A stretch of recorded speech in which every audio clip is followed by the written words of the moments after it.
Buenos días, Katy Fernández te saluda.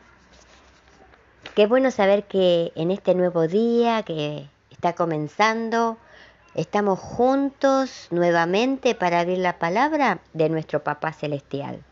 Te invito a que traigas tu Biblia y que oremos antes de abrirla. Amante Padre Celestial, gracias por este nuevo día. Gracias porque saber que estás al lado de cada uno de nuestros seres queridos y al lado nuestro nos hace sentir muy seguros.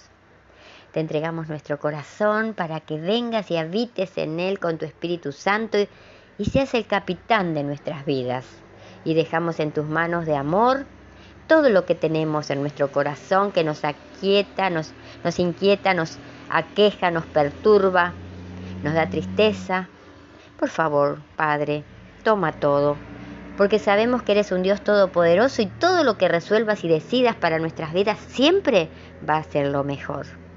Y ahora, háblanos, Padre, que tu Espíritu Santo se mueva potente entre nosotros para que podamos entender el mensaje que tienes hoy para nosotros. En el nombre de Jesús lo pedimos. Te amamos, Padre. Amén. El día lunes lleva por título Las obras de la ley. Pablo dice 3 veces en Gálatas 2:16 que una persona no es justificada por las obras de la ley. ¿Qué quiere decir con la expresión obras de la ley?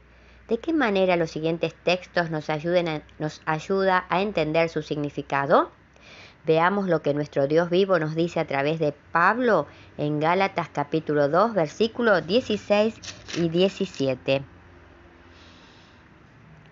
Sabiendo que el hombre no es justificado por las obras de la ley, sino por la fe de Jesucristo, nosotros también hemos creído en Jesucristo para ser justificados por la fe de Cristo y no por las obras de la ley, por cuanto por las obras de la ley nadie será justificado. Y si buscando ser justificados en Cristo también nosotros somos hallados pecadores, ¿es por eso Cristo ministro de pecado? En ninguna manera. Ahora leamos del mismo libro de Gálatas, del capítulo ahora 3, los versículos 2, 5 y 10. Gálatas capítulo 3, versículo 2, 5 y 10. Esto solo quiero saber de vosotros. ¿Recibisteis el Espíritu por las obras de la ley o por el oír con fe? Ahora el versículo 5. Aquel pues que os suministra el Espíritu y hace maravillas entre vosotros, ¿lo hace por las obras de la ley o por el oír con fe? Y ahora el versículo 10. Porque todos los que dependen de las obras de la ley están bajo maldición, pues escrito está, maldito todo aquel que no permaneciere en todas las cosas escritas en el libro de la ley para hacerlas. Ahora vayamos a Romanos, capítulo 3, versículo 20 y 28. Romanos, capítulo 3, versículo 20. Ya que por las obras de la ley ningún ser humano será justificado delante de él, porque por medio de la ley es el conocimiento del pecado. Y ahora el versículo 28. Concluimos pues que el hombre es justificado por fe sin las obras de la ley. Antes de poder entender la frase las obras de la ley, debemos entender lo que Pablo quiso decir con la palabra ley. La palabra ley, nomos en griego, se encuentra 121 veces en las cartas de Pablo. Puede referirse a varias cosas diferentes, incluyendo la voluntad de Dios para su pueblo, los primeros 5 libros de Moisés, el Antiguo Testamento entero o incluso solamente un principio general. Sin embargo, el uso primario que le da Pablo se refiere a la colección entera de los mandatos que Dios dio a su pueblo por medio de Moisés. La frase las obras de la ley probablemente implique, por lo tanto, todos los requerimientos que se encuentran en los mandamientos dados por Dios por medio de Moisés, ya sean morales o ceremoniales. Lo que quiere decir Pablo es que no importa cuánto nos esforcemos por seguir y obedecer la ley de Dios, nuestra obediencia nunca será suficiente para que Dios nos justifique, para declararnos justos ante Él. Eso es lo que su ley requiere, absoluta fidelidad en pensamientos y acción. No solo parte del tiempo, sino todo el tiempo, y no solamente para algunos de sus mandamientos, sino para todos. Aunque la frase obras de la ley no se encuentra en el Antiguo Testamento y no se halla en el Nuevo Testamento fuera de los escritos de Pablo, una confirmación contundente de su significado apareció en 1947, con el descubrimiento de los rollos del Mar Muerto, una colección de escritos copiados por un grupo de judíos, los esenios, que vivieron en la época de Jesús. Aunque está escrito en hebreo, uno de los rollos contiene una frase exacta. El título del rollo es Mixal Mas'at HaTorah, que puede traducirse como importantes obras de la ley. El rollo describe varios temas basados en la ley bíblica con respecto a prevenir la profanación de cosas santas, incluyendo varias que marcan a los judíos como separados de los gentiles. Al final, el autor dice que si se seguían estas obras de la ley, serían considerados justificados ante Dios. A diferencia de Pablo, el autor no ofrece al lector la justificación sobre la base de la fe, sino sobre la base del comportamiento. En tu propia experiencia, ¿cuán bien guardas la ley de Dios? ¿Realmente sientes que las guardas tan bien que puedes ser justificado ante Dios sobre la base de tu obediencia a la ley? De lo contrario, ¿por qué no? ¿Y cómo te ayuda tu respuesta a entender el énfasis de Pablo aquí? Ahora pasamos al devocional, que hoy lleva por título Ayuda para los que ya no tienen fuerzas. Job, capítulo 26, versículo 2 dice: ¿En qué has ayudado al que no tiene fuerzas? ¿Cómo has protegido al brazo débil?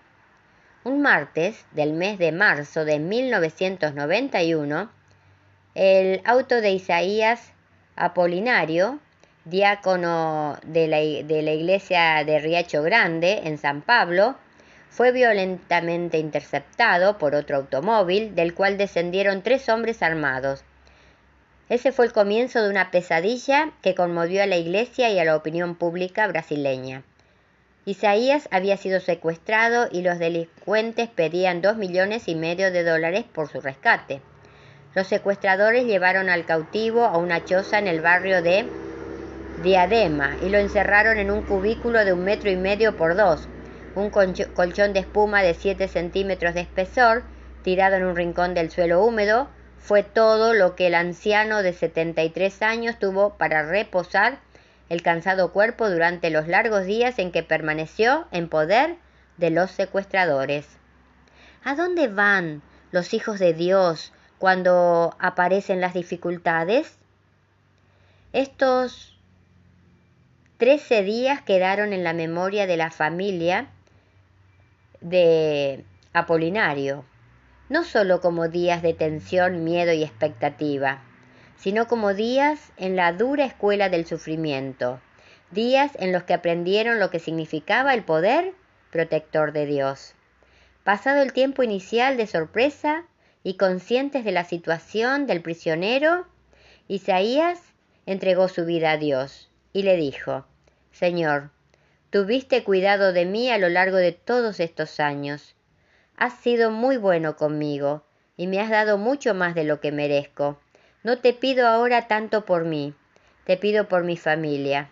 Finalmente, yo sé cómo estoy vivo por tu misericordia, pero mi familia sufre sin saber nada de mí.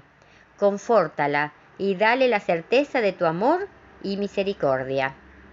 Los días pasaban y parecía cada vez más y más interminable la espera. La humedad del cúbilo en que se encontraba comenzó a afectarle los bronquios.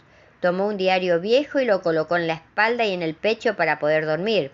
Estaba cansado, ya no era joven para resistir una experiencia como esa. Pero el texto de hoy dice: ¿en qué has ayudado al que no tiene fuerzas? ¿Cómo has protegido al brazo débil? Y ese Dios maravilloso nunca dejó de estar presente en la vida de ese anciano y de la familia, que cuando se sentía desanimada experimentaba la ayuda y el consuelo que solo Jesús puede darnos. Finalmente, 13 días después del secuestro fue dejado libre en la vía Anchieta, con el dinero suficiente como para tomar un ómnibus y llegar a su casa. La pesadilla había acabado, pero la confianza en que Dios nunca falla estaba más robustecida que nunca.